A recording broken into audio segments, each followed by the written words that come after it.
Brian Woolard became known as the Singing Detective, embarking on a 6-year battle to unmask Freemasonry in the Met. It achieved widespread publicity but has ended in his removal from the force after 33 years of exemplary service.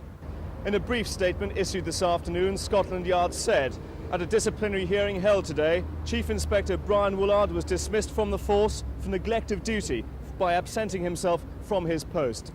They added that the Chief Inspector had 48 hours in which to appeal against the decision.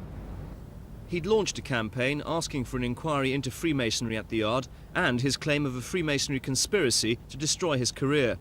He'd suspected a cover-up when he was taken off a company fraud squad investigation in 1982 into alleged corruption involving council officials and building contractors. Practically every one of the suspects was a Freemason. He believes he's a victim of what he calls the cancer of Freemasonry in the police force. I believe a great injustice has been done me, and I believe that this injustice should be put right, but it should be put right publicly.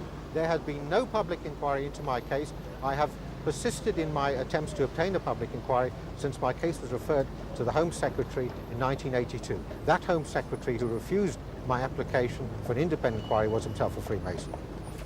The Metropolitan Police Commissioner, Peter Imbert, has declared that neither he nor his deputies are Masons. But Brian Woolard still maintains there are more than 5,000 officers connected with the Order of Freemasonry, taking oaths of brotherhood and often working in secret. Chief Inspector Woolard will continue to try to clear his name in full public view. Mark Longhurst for Thames News. Tonight's Brian Woolard was still maintaining he wants a public inquiry.